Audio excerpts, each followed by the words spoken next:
¿Qué tal? Buenas noches. Muchísimas gracias a todos por acompañarnos otro lunes a nuestros webinars de la Sociedad Mexicana de los Cardiotorácicos. Aprovecho para presentar el módulo este mes que va a ser de neuroanestesia. Agradezco mucho a las doctoras Adriana López, presidente de la Sociedad Mexicana de Neuroanestesia, y a la doctora Anabel Asensio, ya antigua amiga, no quiero decir vieja amiga, pero una antigua amiga ya de mucho tiempo. Entonces les agradezco mucho. Ellas nos ayudaron a coordinar las pláticas y nos van a estar apoyando este mes en este módulo en particular. Nada más recordarles que los módulos los pueden ver de manera gratuita por YouTube y Facebook, por Facebook y YouTube, o en nuestra plataforma www.smac.com.mx, donde pueden acceder a los puntos de certificación. De igual manera, ya el día de hoy tenemos la fecha del Congreso Anual, que va a ser del 2 al 5 de noviembre en la Ciudad de México. Igual a lo largo de la semana iremos publicando más al respecto. Muchísimas gracias, Anabel, Adriana, por ayudarnos en este módulo, y pues las dejo con las coordinadoras del módulo.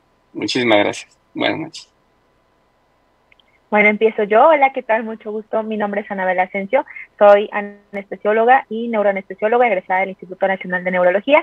Y bueno, es un placer para mí poder estar con ustedes en este módulo a manera de coordinación. El día de hoy tenemos un tema súper interesante y pues la doctora Adriana nos va a decir más acerca de hoy.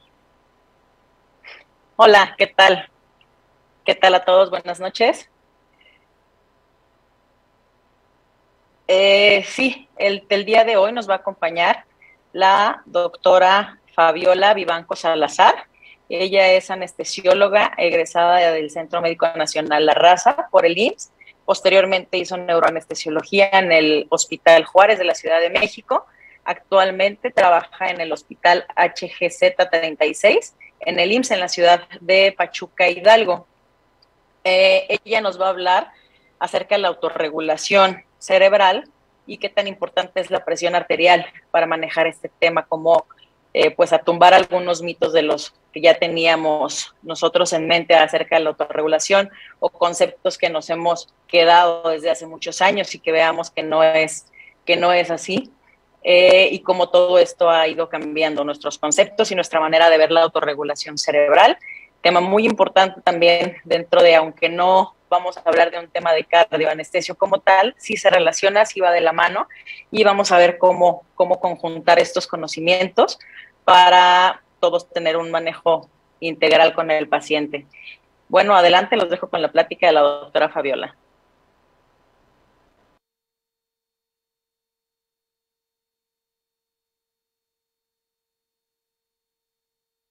Un agradecimiento a la Sociedad Mexicana de Anestesiólogos Cardiotorácicos por la invitación. El tema del día de hoy es autorregulación cerebral e hipotensión arterial. Yo soy la doctora Fabiola Vivanco Salazar, neuroanestesióloga egresada del Hospital Juárez de México, actualmente laborando en el estado de Hidalgo. Los objetivos de la charla es definir hipotensión intraoperatoria, hablar de autorregulación cerebral, hipotensión intraoperatoria y las secuelas neurológicas, el monitoreo de la autorregulación cerebral, hablar un poco sobre el NIRS y llegar a las conclusiones. Definir hipotensión intraoperatoria, pues bueno, si bien en la literatura existen diferentes definiciones, este artículo no la divide en una definición absoluta y relativa.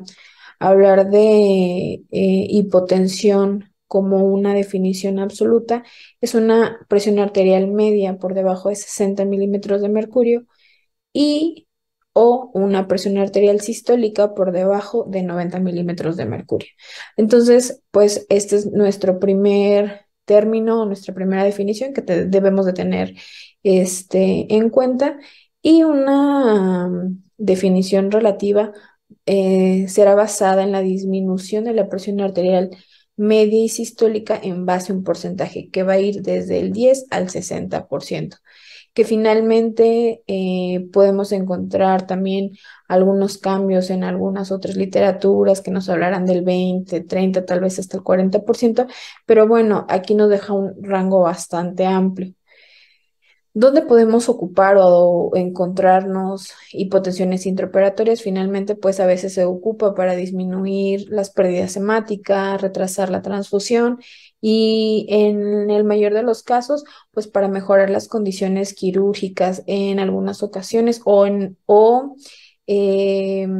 mejorar el campo quirúrgico ante alguna urgencia, en este caso la mejora en cirugía de neuro, ¿no? Entonces, sí es tal vez común, sin embargo, se debe de tener o tomar en cuenta que las hipotensiones prolongadas pueden causar un nuevo daño neurológico que no existía en el paciente y por lo tanto, pues empeorar el pronóstico y la recuperación de un paciente quirúrgico. Entonces, la autorregulación cerebral se va a definir como la capacidad que tiene la vasculatura, obviamente cerebral, para mantener un flujo sanguíneo estable a pesar de los cambios de presión, ya sea disminución o un incremento. Y esto se va a dar a través de los cambios del diámetro de las arteriolas, por lo tanto, o dándonos como resultado una vasoconstricción o una vasodilatación. Esta gráfica, pues nosotros la conocemos perfectamente, donde nos pone un rango de autorregulación normal que va de 70 a 160 milímetros de mercurio y donde por arriba de este rango nosotros ya lo vamos a considerar como una zona de hiperperfusión y debajo de este rango pues lo vamos a considerar como una zona de hipoperfusión, dividiéndolo así como o la parte que vamos a considerar como una reserva cerebrovascular. Esta gráfica pues se ha tratado o lo que es la que más se ha estudiado, sobre todo este límite inferior, que es a donde llevamos al paciente y que tenemos que tener en cuenta pues que no en todos los pacientes es el mismo límite o el mismo umbral. Es por ello que los estudios se han encaminado en encontrar cuál es el rango o el límite inferior ideal para cada uno de nuestros pacientes y tratar con ello de disminuir las complicaciones neurológicas. La autorregulación cerebral, pues como ya lo vimos, es un mecanismo innato que tiene nuestro cerebro para mejorar las condiciones en caso de una disminución de presión arterial media por cualquier motivo. Entonces, esos mecanismos pues los tenemos ya muy establecidos que van a activarse en el momento que el cerebro detecta una disminución del flujo sanguíneo cerebral. Esta autorregulación pues la vamos a dividir en estática y dinámica, que finalmente es la relación que existe con el flujo sanguíneo cerebral y la presión arterial media y el tiempo que va a tardar en regular todos estos cambios que se presenten. Todas estas o estas dos fases de la autorregulación se van a ver modificadas desde la edad del paciente, ya sea un paciente pediátrico o un paciente geriátrico, el sexo, la raza, y de manera independiente, pues van a influir desde el procedimiento quirúrgico al cual son sometidos, las comorbilidades que tenga el paciente y la técnica anestésica utilizada, porque como ya sabemos, pues los anestésicos trabajan o actúan de manera directa sobre la función cerebral, causando vasodilatación o vasoconstricción, alteraciones sobre el flujo sanguíneo cerebral, sobre el tono de las arterias. Entonces, sí es muy importante pues tomar en cuenta los anestésicos utilizados. Entonces, pues los vamos a dividir en el mecanismo miogénico que habla directamente sobre la capacidad que tiene el músculo liso en causar vasoconstricción o vasodilatación y eso pues va a ir de la mano con esta respuesta neurogénica que pues si bien nos habla sobre la respuesta que hay sobre los vasos cerebrales y que es muy importante tenerla en cuenta porque pues también puede existir una alteración directa por algún déficit preestablecido del paciente, alguna alteración de disautonomías, entonces evitar que esta autorregulación se mantenga normal y responda ante una disminución del flujo sanguíneo cerebral. Ahora, la parte endotelial, donde existe alguna liberación de agentes vasoactivos que de igual manera pues, nos van a dar los cambios en el tono vascular, y sin dejar a un lado la presión de CO2 y el pH, que finalmente juegan otro papel importante, que todos estos cuatro mecanismos o estas cuatro teorías pues actúan de manera sinérgica para tener la autorregulación intacta, o al menos que tengamos una respuesta adecuada si el cerebro pues requiere de su intervención. Y pues bueno, la reserva cerebrovascular, como lo vimos en la gráfica previa, que va después del límite inferior de la curva de autorregulación, pues nos habla que es ese rango de presión arterial media, donde a pesar de que existe una disminución del flujo sanguíneo, este va a permanecer sin que existan síntomas neurológicos. Sí es importante tomar en cuenta que a pesar de que tenemos establecido ese límite inferior, pues vamos a tener esa vasodilatación miogénica para tratar de mantener el flujo sanguíneo constante a todas las áreas cerebrales.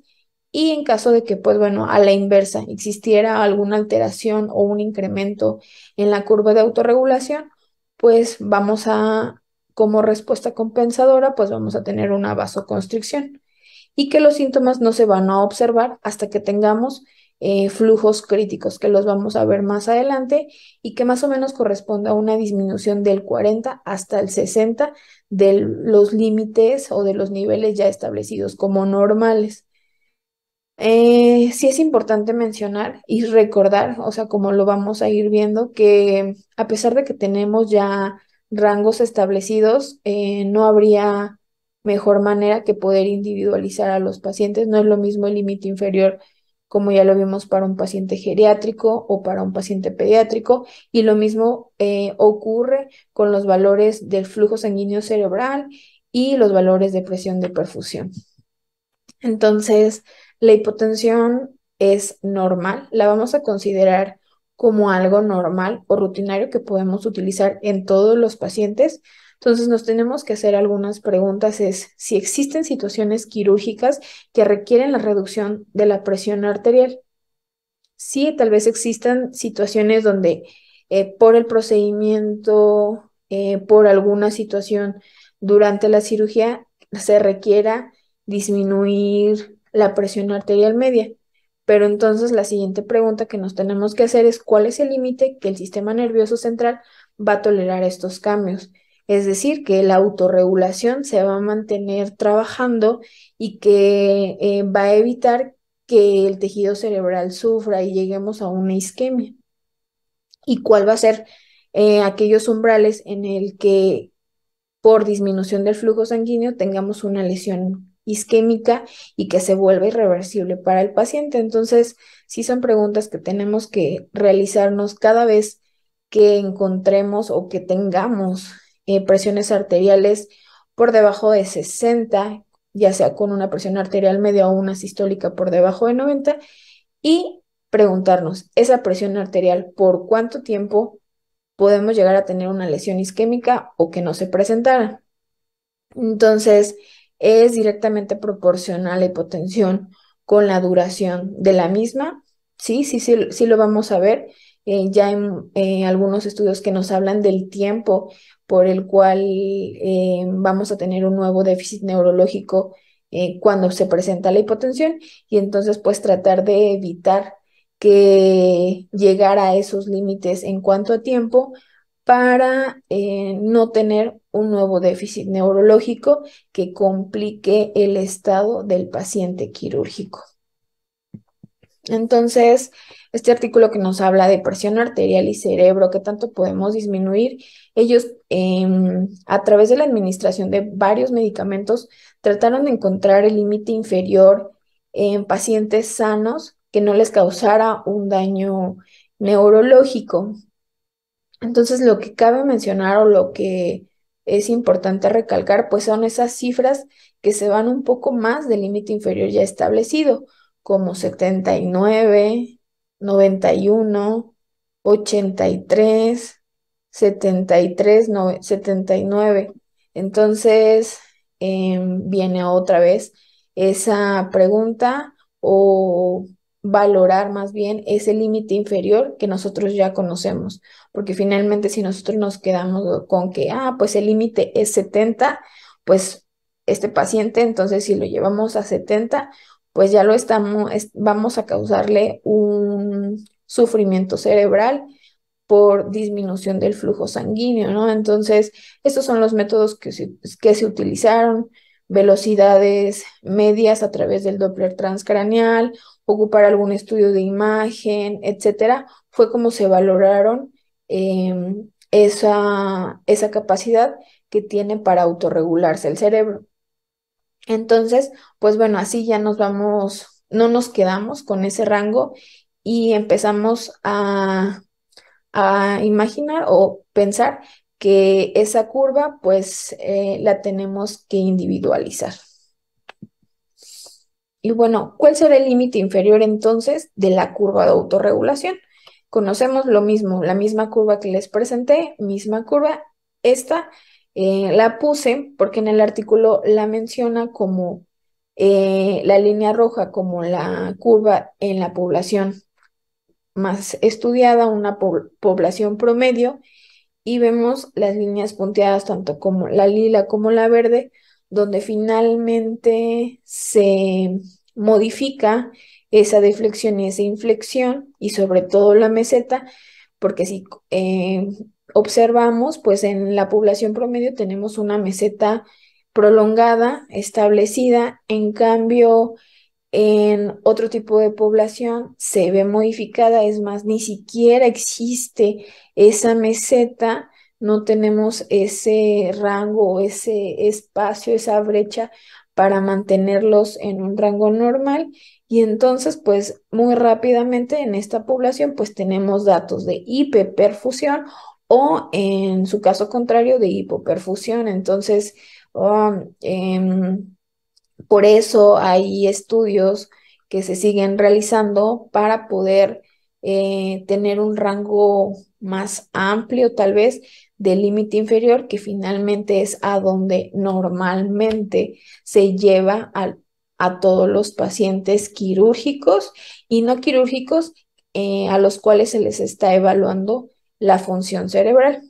Y esta es la primera gráfica que se publicó de la autorregulación cerebral por Lassen en 1959, donde, pues bueno, aquí nos pone un rango menor del límite inferior, nos lo marca hasta 50.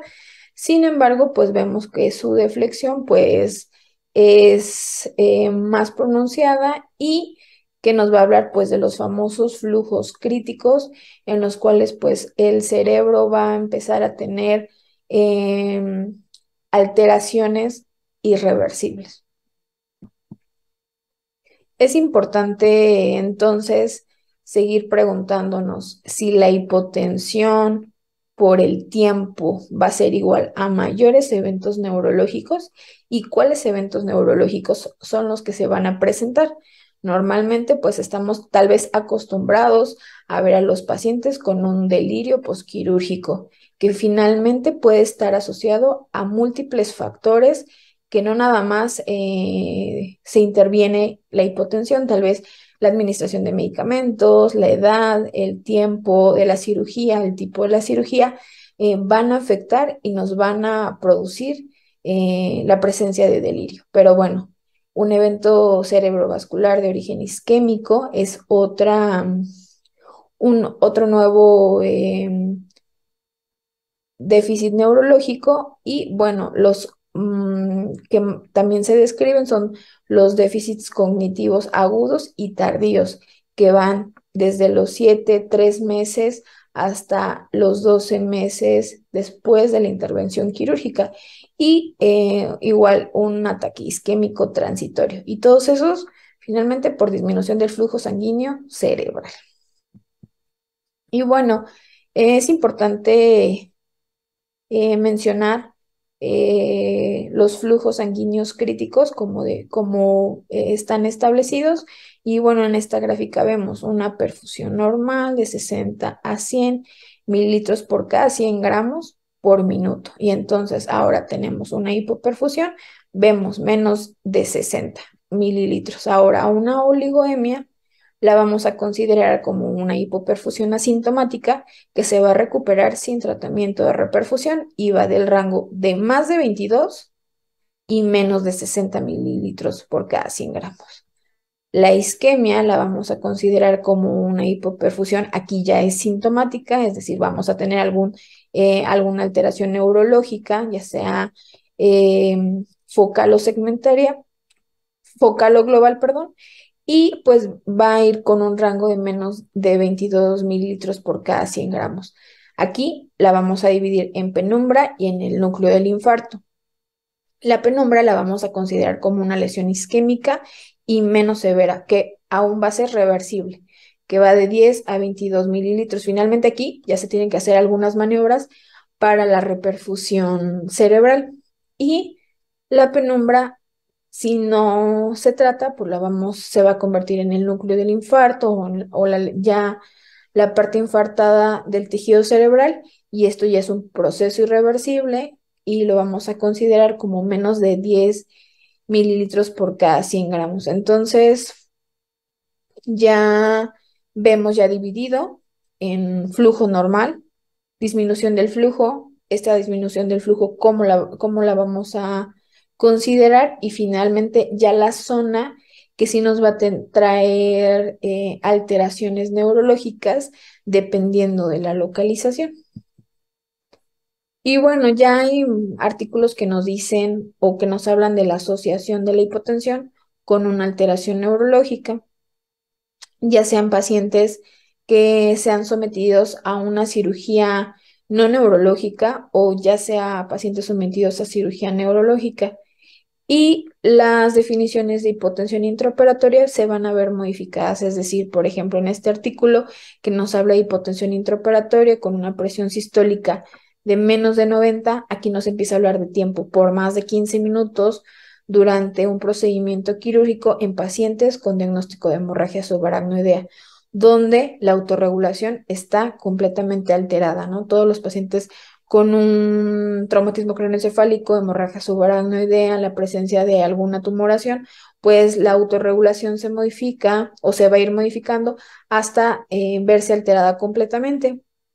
Aquí la definición de absoluta hipotensión va a ser una presión arterial por debajo de 50 milímetros de mercurio, y los umbrales relativos van a ser una disminución del 20, 30 y 40% por debajo de la basal.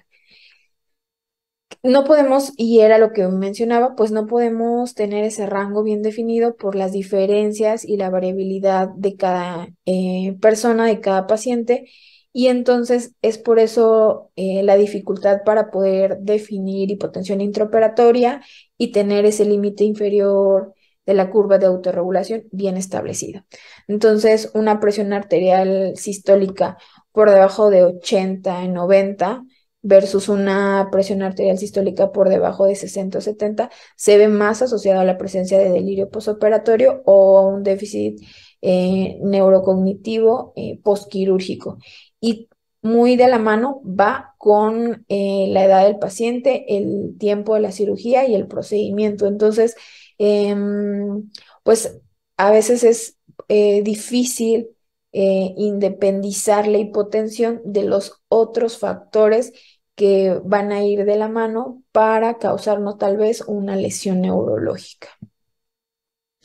Un ictus isquémico posoperatorio es aquel nuevo déficit neurológico focal o global que tiene una incidencia del 0.1 al 8.7%, que se va a presentar después del procedimiento quirúrgico con una duración de más de 24 horas. Es decir, pues ya es eso que estamos hablando, una alteración neurocognitiva, habla, memoria, sobre todo pues funciones mentales superiores, o que exista alguna alteración motora o sensitiva, que no existía antes del procedimiento, pues la vamos a considerar como un evento isquémico postquirúrgico.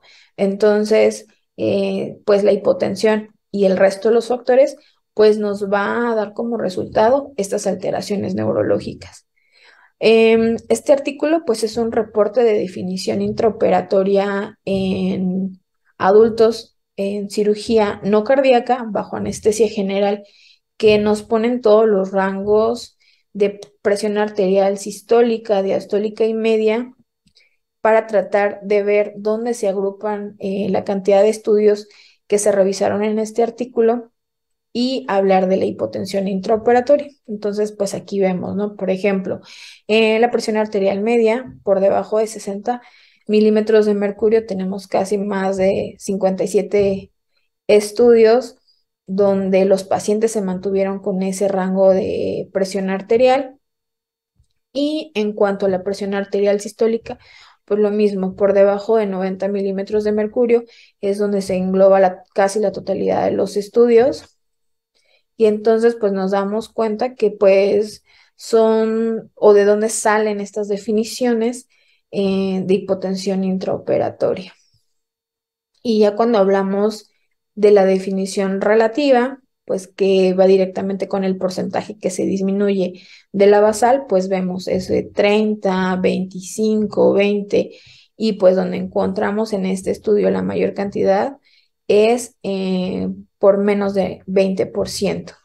Y en la sistólica, igual que tiene que ver con el porcentaje, pues igual se agrupan por debajo del 20%. Entonces, pues bueno, vemos de dónde salen estas definiciones y dónde se han realizado los estudios. Ahora el tiempo. El tiempo sí es lo que más se tiene y se sigue estudiando para poder valorar alguna alteración, y no solo neurológica, renal, cardíaca, etcétera, donde cobra importancia la presencia de disminución de la presión arterial media. Entonces, vemos que tenemos estudios que lo han visto desde 1 minuto hasta los 5 minutos, tal vez los 10 minutos, que en este estudio es lo que más se encontró, hasta pues bueno, 30 minutos de hipotensión intraoperatoria. Ahora, si ya hablamos que tenemos un paciente que tiene hipotensión intraoperatoria sometido a una cirugía no cardíaca, ¿qué déficit neurológico podemos presentar o puede presentar? Pues lo más frecuente o lo que más observamos, delirio postquirúrgico.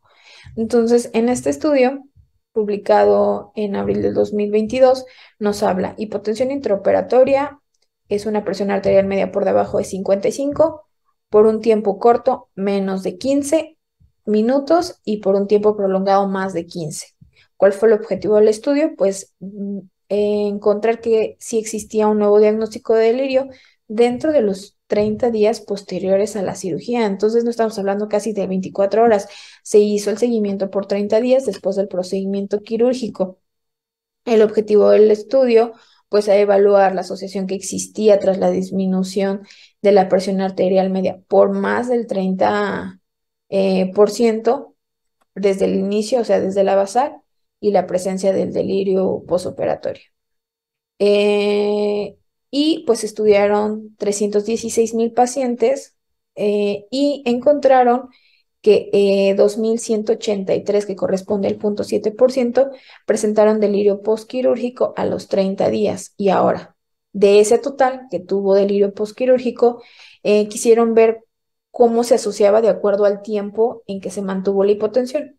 Y pues obviamente, entre mayor tiempo, mayor presencia del delirio postquirúrgico. Entonces, 41,7% se asoció a más de 15 minutos y el 2,6% a menos de 15 minutos. Entonces, ya vimos que sí hay relación, obviamente, tiempo y la presencia de la hipotensión intraoperatoria. Ahora, hipotensión intraoperatoria y la presencia de un evento cerebral isquémico, igual en cirugía no cardíaca. Y entonces aquí, pues este estudio nos habla de que 34 de 9.816 pacientes, que corresponde al punto 3. Acá estamos hablando de punto 7 como un porcentaje de presencia de un nuevo déficit neurológico que entra más o menos en el rango que ya les había mencionado de un evento neurológico que va del 0.1 al 8.7%, pues sufrieron un accidente cerebrovascular agudo perioperatorio. Pero aquí, pues, no pudieron identificar si existía una independencia del tiempo de la hipotensión, porque pues también los pacientes tenían comorbilidades como diabetes mellitus, hipertensión arterial, tabaquismo, EPOC, enfermedad vascular cerebral o periférica. Entonces no se puede como separar estos factores, pero pues bueno, tomando en cuenta hipotensión más comorbilidades más tipo de procedimiento, pues se presentó este evento cerebrovascular. Y bueno, aquí definieron una hipotensión como una presión arterial media por debajo de 60 por más de 20 minutos. Entonces, en el anterior estudio fueron 15, aquí hablamos de 20, y pues con mayor probabilidad de presentar un evento isquémico cerebral agudo posoperatorio. Y bueno, ¿cómo vamos a monitorizar la autorregulación cerebral? Actualmente pues hay diferentes métodos, tanto de imagen o con monitores no invasivos para tratar de vigilar esta función cerebral, donde vamos a encontrar pues desde métodos que vigilen la perfusión a través de estudios de imagen, estimación del flujo sanguíneo cerebral, con el índice de reactividad cerebrovascular, el uso de métodos no invasivos como el Doppler transcraneal, que nos va a medir el índice de flujo medio o el índice de velocidad media de la arteria cerebral, por ejemplo, lo más frecuente, y pues el uso del NIRS como una oxigenación cerebral regional. Entonces ya tenemos algunas otras opciones, tal vez la más sencilla que nosotros pudiésemos tener a nuestro alcance sería el NIRS como un monitor no invasivo, que es del que vamos a hablar. Pero bueno, antes de eso, es importante mencionar que para que se haya llegado a estas conclusiones, pues se han hecho diferentes recopilación de estudios para valorar cuál es el mejor método para vigilar la autorregulación cerebral, no solo durante un procedimiento quirúrgico, sino también en la sala de unidades de cuidados intensivos, y eso finalmente para hacer un manejo dinámico de la función cerebral, así como vamos a monitorizar profundidad anestésica o vamos a monitorizar la presión intracraneal, pues también podemos monitorizar la autorregulación. Y pues si vemos, casi todos pues se quedan con los métodos no invasivos, Doppler transcraneal, NIRS, Doppler transcraneal, y todo eso, pues uno, ya sea vigilando los cambios hemodinámicos y que tengan una repercusión en una desaturación cerebral, o que tengan que ver directamente con la presencia de un nuevo déficit neurológico en el postoperatorio. Y otra utilidad en las unidades de cuidados intensivos es valorar la recuperación neurológica cuando ya existe un déficit previo, preexistente, ya sea traumático o no traumático. Y lo mismo, seguimos viendo Doppler transcraneal, NIRS, ya aquí un Doppler transcraneal con un estudio de imagen, y eso pues para verificar esos datos de hipoperfusión o hiperperfusión durante algún procedimiento quirúrgico o algún cambio hemodinámico. Entonces, vemos que sí ha sido de utilidad y que si entonces lo tenemos a la mano, tendríamos que utilizarlo. Pues el NIRS es un método no invasivo que se trata de colocar un sensor unilateral que nos va a arrojar datos de oxigenación cerebral regional, que consta de un receptor y dos sensores, un superficial y un profundo, que va a medir la oxigenación de la hemoglobina a través de longitudes de onda, todo esto establecido por la ley de Lambert, entonces nos va a arrojar un número. Entonces sí es importante. La oximetría arterial, pues la vamos a medir con la saturación arterial, ya tenemos el rango, lo mismo, ocupa la misma ley de la longitud de onda, y la oximetría tisular, pues es esta a través del NIRS, nos va a medir la saturación regional y va de un rango de 60 a 80, dependiendo la literatura que se consulte. Y pues bueno, también tenemos ese rango de saturación venosa que va a ir de 50 a 70. Entonces, pues bueno, es un sensor para utilizar de manera sencilla, y pues vamos a tener esta lectura. Es un sensor unilateral. Obviamente para medir la función bilateral necesitaríamos dos sensores, y este es el número que nos va a arrojar, 67 y 65. Del lado izquierdo y del lado derecho. Ahora, ya tenemos esa numeración, tendríamos que interpretarlo. ¿Qué pasa si disminuye? O bueno, ¿qué pasa? Primero, tenemos un rango, pero también la literatura nos dice que debemos de tomar la basal del paciente y ver si existe una modificación en el transoperatorio con una disminución del 20%, pues ya lo vamos a tomar como una anormalidad y que tendremos que realizar alguna maniobra para mejorar esa oxigenación cerebral. Entonces, pues bueno, para que conozcamos cuál es el sensor y cómo aparece en nuestro monitor. Y bueno, qué mejor sería que tuviéramos tanto el NIRS como el Doppler transcraneal. ¿Y eso para qué? Obviamente la mayor parte de los estudios de monitores de profundidad anestésica, en este caso de autorregulación o que vigilan el flujo sanguíneo cerebral, siempre han sido utilizados en mayor proporción en cirugía cardíaca.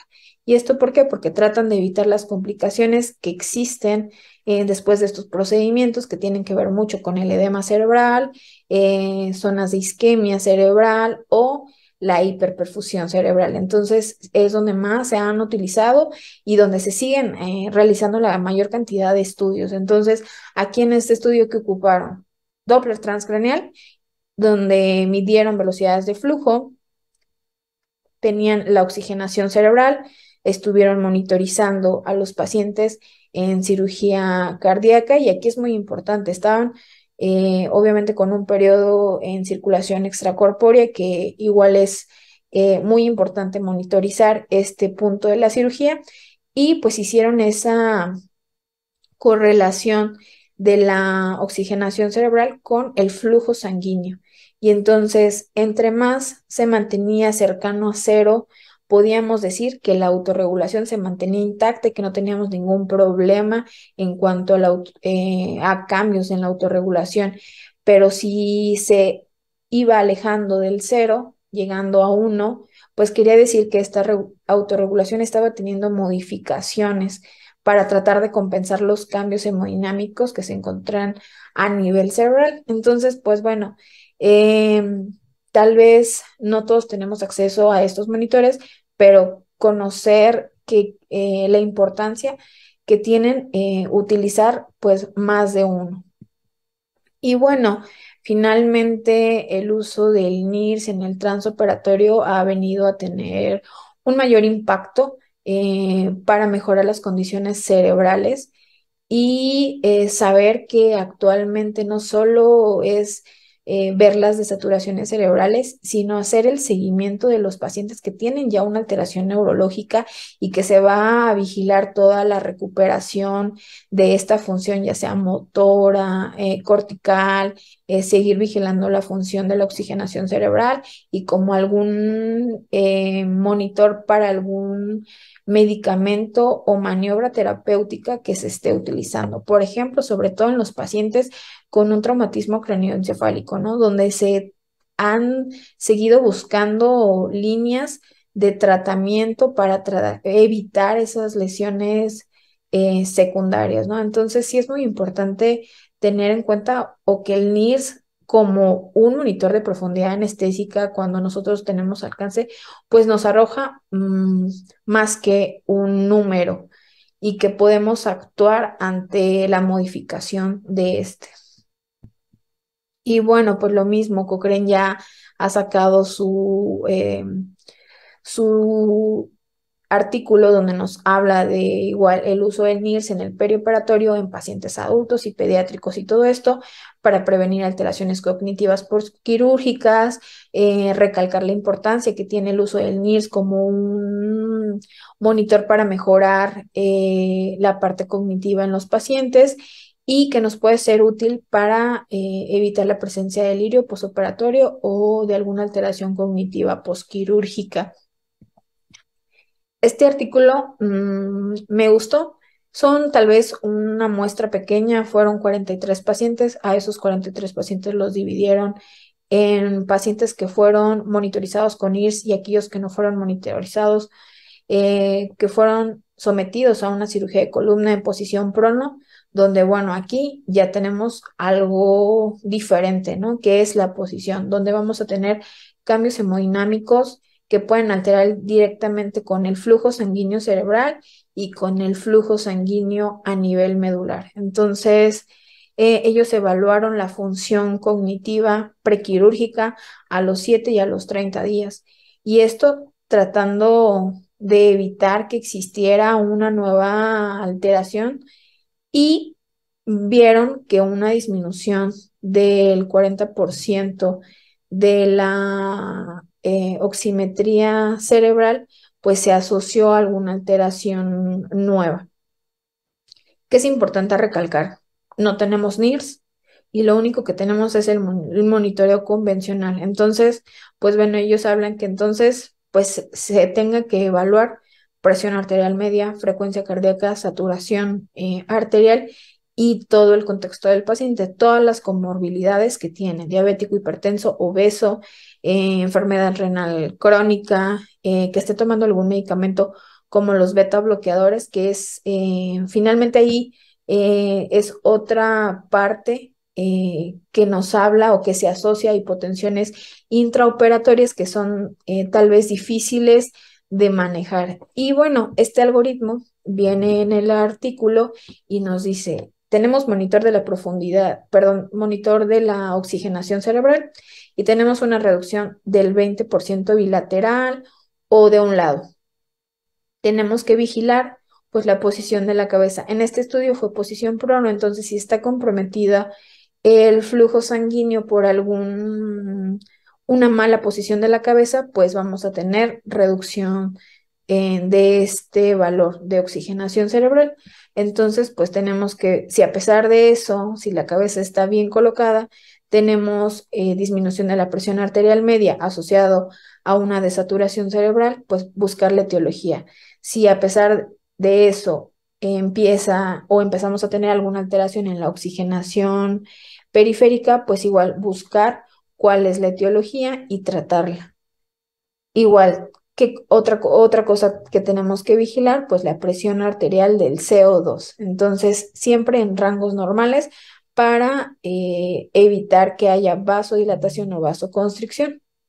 Y bueno, la hemoglobina igual es un punto importante, mantener en rangos normales. Entonces, este algoritmo nos dice cómo tenemos que hacer la vigilancia de los factores que puedan alterar directamente a la saturación cerebral y pues actuar. Finalmente, el monitor nos da un número y si ese número se ve modificado, debemos de tener la maniobra adecuada para mejorar las condiciones, en este caso, cerebrales, ¿no? Y pues no hasta vigilar la parte obviamente hemodinámica con una saturación hasta venosa y pues realmente hacer una búsqueda de cuál es la causa por la cual el paciente está teniendo alteraciones ya a nivel cerebral, que como ya lo vimos, tenemos un periodo que el cerebro va a regular estos cambios de presión, pero al ser muy prolongados estos tiempos, pues la autorregulación se ve comprometida y entonces sí, ya empezamos a tener sufrimiento cerebral. Entonces, pues el NIRS ha venido a mejorar la monitorización cerebral. Actualmente no en todos los hospitales se cuenta, pero bueno, donde puedan tener acceso, pues vean la importancia que se tiene para su uso y pues bueno, seguir estudiándolo, ¿no? Finalmente, lo que queremos es tener menos complicaciones posquirúrgicas en cualquier tipo de paciente, no solo aquellos pacientes que son sometidos a cirugía cardíaca, a cirugía neurológica, sino a cualquier procedimiento quirúrgico. Y bueno, ¿cómo vamos a concluir esta plática? No existe un umbral definitivo para hipotensión intraoperatoria, para que lleguen a presentarse las complicaciones neurológicas posquirúrgicas, pero ya están los rangos, habría que tratar de evitarlos y sobre todo por el tiempo. Las diferencias y la variabilidad de cada paciente, pues nos hace más difícil poder englobarlos en esta curva de autorregulación establecida. Entonces, si tenemos monitores, hay que utilizarlos. El flujo sanguíneo cerebral sabemos que está regulado no solo por la presión arterial media, por algunos otros factores, en este caso, tipo de cirugía, anestésico utilizado, edad de paciente, sexo, comorbilidades. Entonces, a veces es difícil separarlo de la presencia de hipotensión posquirúrgica, pero bueno, no, si nosotros vigilamos todos estos factores, evidentemente al paciente le tiene que ir de la mejor manera. Y pues recomendar mantener presiones arteriales óptimas para evitar que haya disminución del flujo sanguíneo cerebral y que exista algún déficit neurológico nuevo que no existía previo al evento quirúrgico. Y pues nuevamente agradezco a la Sociedad Mexicana de Anestesiólogos Cardiotorácicos por la invitación. Dejo mi correo para cualquier duda. Y nuevamente, pues muchísimas gracias y buena noche.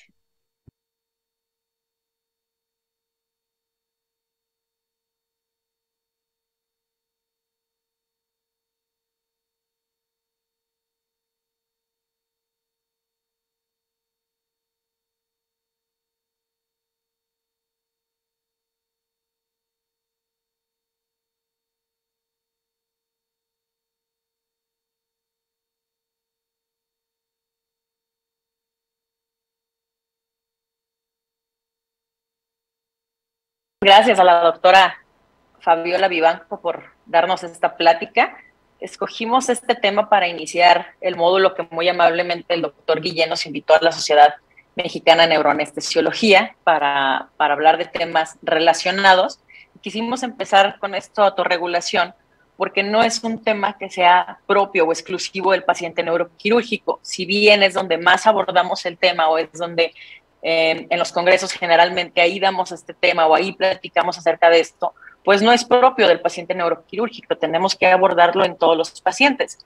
De hecho, si nos damos cuenta, el paciente neuroquirúrgico para una craniectomía o craniotomía difícilmente se va a poder monitorizar el NIRS, por ejemplo, ¿no? O el SedLine, porque interrumpen a la hora del abordaje quirúrgico y difícilmente lo podremos tener. Entonces, gracias a todos estos estudios que han hecho con el uso de la oximetría cerebral, nos hemos dado cuenta de cómo se afecta en otros pacientes o en otro tipo de cirugías, ¿no? Sobre todo los que tienen mayor riesgo de delirio posoperatorio, de déficit cognitivo.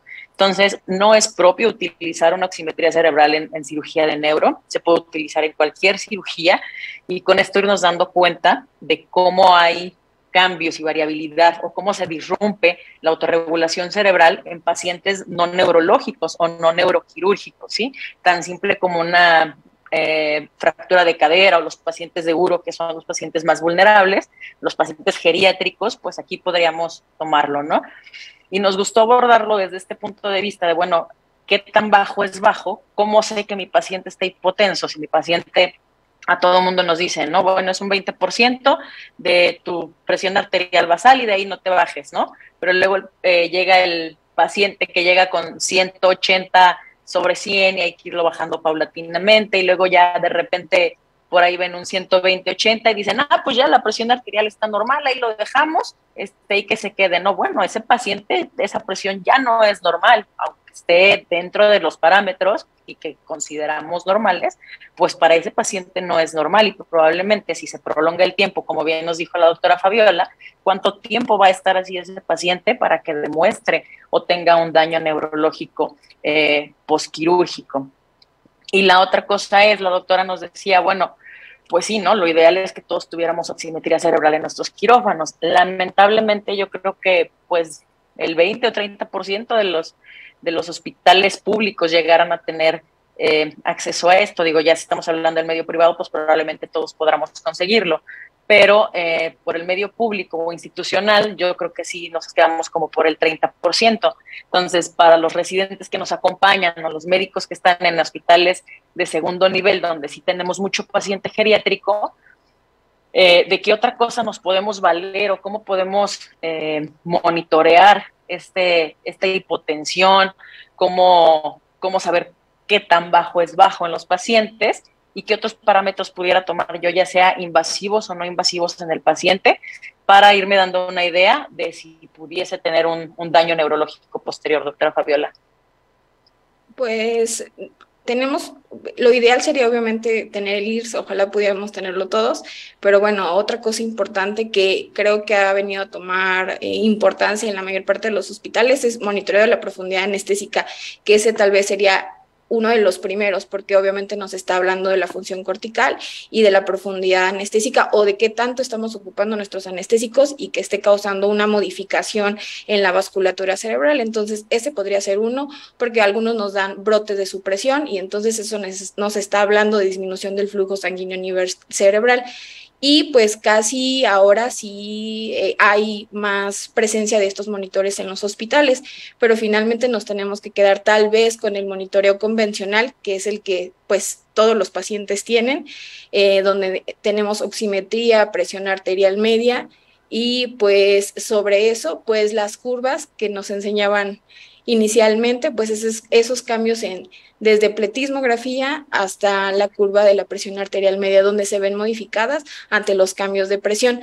Pero, como bien ya lo vimos, para nosotros, que usted como lo dice, qué tan bajo es bajo, sería difícil poder definirlo en cada uno de los pacientes. Entonces, es como el paciente hipertenso, que normalmente la curva se tira un poco más hacia la derecha y que entonces los cambios de presión que tenemos en ellos pues son tal vez más evidentes y que nosotros siempre queremos llevarlo a la normotensión.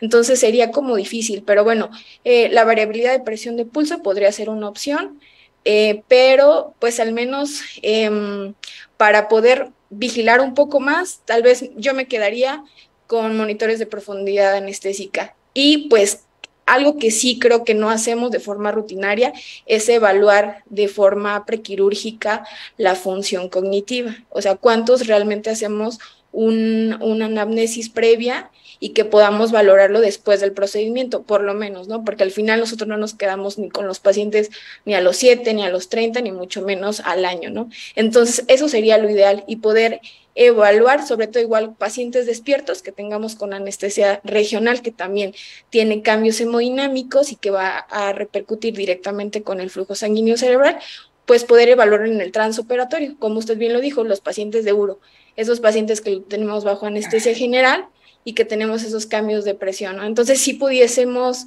tal vez evaluar de forma más dinámica.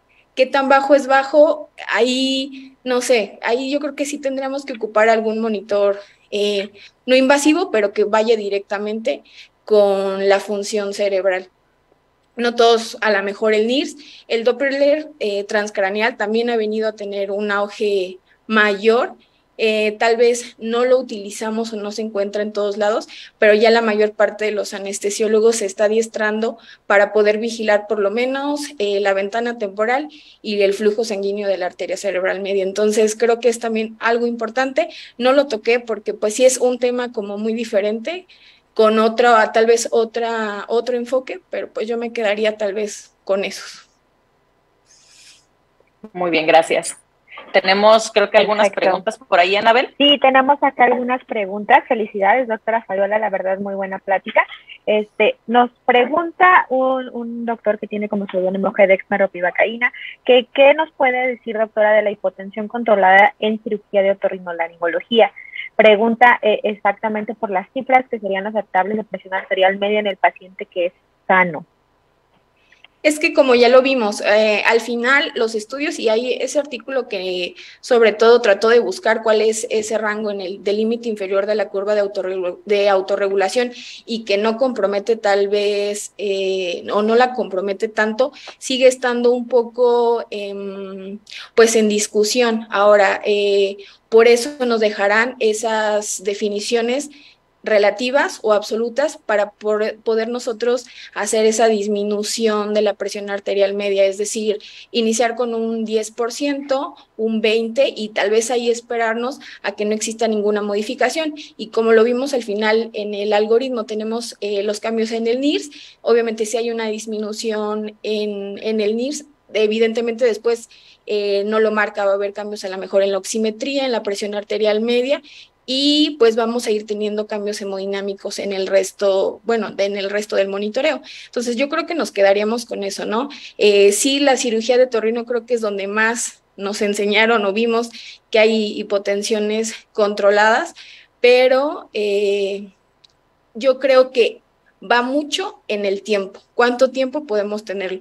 Es decir, lo mismo que a lo mejor disminuyera y volviéramos a elevar esa presión para evitar que ese tejido cerebral comenzara a dañarse. Ya vimos los flujos críticos y eso es importante y no los podemos valorar en el transoperatorio, ¿no? No podemos decir, tiene 10 mililitros de flujo sanguíneo o tiene 20, ¿no? Está haciendo o está sufriendo. Entonces yo creo que el tiempo y tal vez no más de 60, nos dicen en algunos artículos 55 y ya ahí ya nos hablará por tiempo, ¿no? 20 minutos es como el tiempo que ellos marcan para que no exista un déficit neurológico. Si nos pasamos de eso, evidentemente va a presentar algo que a lo mejor nosotros no lo vemos o no lo valoramos o vemos por qué el paciente salió excitado o por qué está hablando incoherencias o tiene alguna alteración, pues evidente es el resultado de una alteración neurológica, ¿no?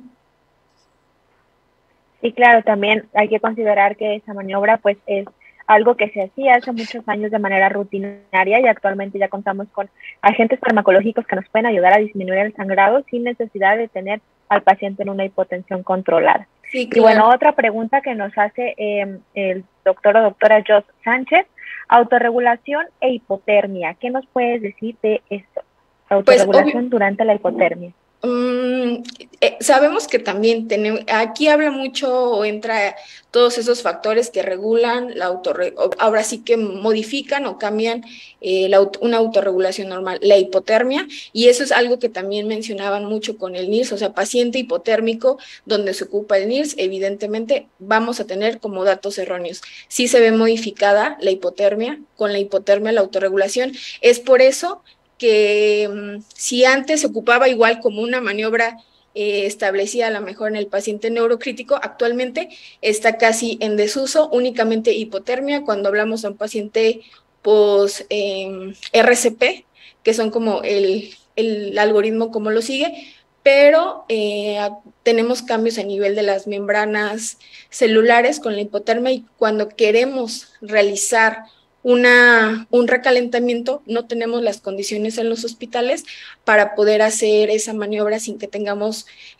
algunos cambios a nivel cerebral. Entonces, no es lo recomendado.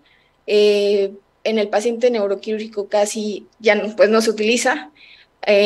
Como en todo, es normo, casi en todos, para todos los pacientes, y debemos de mantenerlo así, porque no tenemos la infraestructura para manejar la hipotermia, algo que igual se hablaba mucho en el paciente con traumatismo craneoencefálico. Decía, pues hay que llevarlo a hipotermia. Normalmente los artículos decían en las primeras 2 horas que no llegan a lo mejor a los hospitales, entonces maniobras insuficientes que no van a mejorar las condiciones del cerebro. No, y aparte de que la hipotermia va a afectar O sea, puede estar un paciente neuromotenso en sus rangos del 20%, de no salirse del 20%, pero si está hipotérmico, altera otras vías, ¿no? Por las cuales también puede tener un daño neurológico. Sí, claro. ¿No? Si también está hipotérmico, hipoglucémico, todos los hipos que ya sabemos que son malos, bueno, pues sí, o sea, que tú tengas un normo y tengas otros 5 hipos, pues finalmente también va a afectar, ¿no? Y por eso uno de los artículos decía, no puedo relacionar el delirium posoperatorio específicamente hipotensión, porque hay una serie de factores que también le pueden alterar, como la hipotermia. Claro que si estos dos se juntan, pues entonces hacen una pues mala combinación. Así es. Muy bien, también tenemos una pregunta del doctor Jesús David Sandoval, que dice que cuáles son las medidas para mejorar la oxigenación cerebral y sobre todo en los pacientes que están hipertensos mal controlados, que tienen cambios bruscos durante el acto anestésico. Pues ahí sería lo que ya habíamos mencionado. O sea, si tenemos un paciente mal controlado, pues es una disminución paulatina, pero no brusca de esa presión arterial, porque finalmente, como ya se mencionó, la presión arterial va directamente con el manejo o con la activación de los mecanismos reguladores de autorregulación cerebral. Entonces, ¿qué es lo que tendríamos que hacer? Pues evitar finalmente cambios bruscos. Si tenemos que hacer una reducción, ya lo vimos, ¿no? Normalmente siempre es el 20% y el artículo, ese me gustó ponerlo porque al final nos agrupaba en esa búsqueda que hicieron los autores, donde ellos ponían la reducción relativa de la presión arterial y siempre se quedan con el 20%. Entonces, y si requerimos a lo mejor utilizar algún medicamento para mantener esa presión, pues también están descritos, ¿no? Creo que no podemos dejar al paciente hipertenso porque también va a tener complicaciones, puede tener complicaciones neurológicas y lo mismo, no podemos llevar, si entra con un 200-100 y de todas maneras va a ingresar a quirófano, pues no podemos llevarnos al 120-80 difícilmente, siempre verificar con algún monitoreo no invasivo estos cambios hemodinámicos.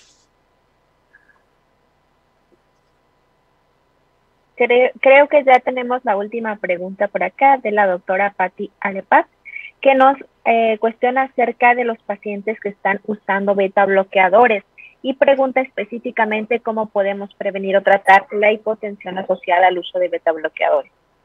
Pues es que ya están las guías establecidas, ¿no? Normalmente el paciente que está utilizando un beta bloqueador nos dice cuánto es el tiempo aproximado para la suspensión previo a un evento quirúrgico.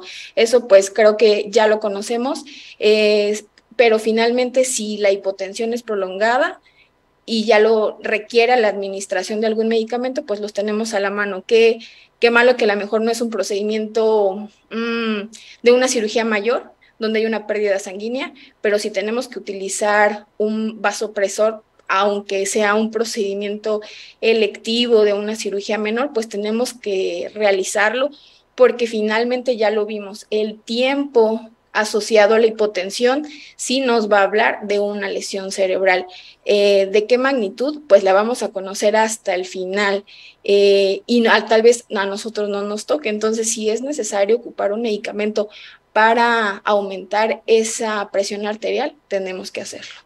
Y si tenemos oportunidad de que la paciente o el paciente lo suspenda previamente y poder cambiar el medicamento antihipertensivo, lo podemos hacer. Por eso, pues lo ideal sería el manejo en la consulta preanestésica. Sí, eso sobre todo creo que es muy importante lo que comentas. Hay antihipertensivos de nueva generación que han salido y que por ahí de repente son nuevos, no hay que tener como esa duda, ¿no? De ponernos a leer. Hay medicamentos que sí están, no que sea contraindicado, pero generalmente en la consulta el cirujano le va a decir, ¿no? Bueno, suspenda los hipoglucemiantes, suspenda el antihipertensivo no lo suspendan, ¿no? Pero hay antihipertensivos que o hay que suspender la mañana del evento quirúrgico o 12 horas previas, o si estamos a tiempo, si es una cirugía electiva, se prefiere hacer el cambio, ¿no? Obviamente esto está hablando de procedimientos electivos donde podemos tomar este tipo de decisiones. Cuando son cirugías de urgencia con pacientes mal controlados, con pacientes, ya dijimos, ¿no? De repente llega el paciente geriátrico con 220 sobre 100 y llega a urgencia y hay que operarlo porque es una urgencia, ¿no? Lo que sea. Hay maneras, hay que hacer, si tenemos cualquier monitoreo de profundidad anestésica nos va a guiar, no quedarnos con las dosis de propofol a 2 por kilo, no quedarnos con con ese tipo de manejos, ¿no? Para la inducción, hacer inducciones lentas, inducciones pausadas, ir viendo cómo responde el paciente, obviamente ver sus basales, si tenemos un bis por lo menos, ir viendo sus basales y con eso ir dosificando el inductor sobre todo, ¿no?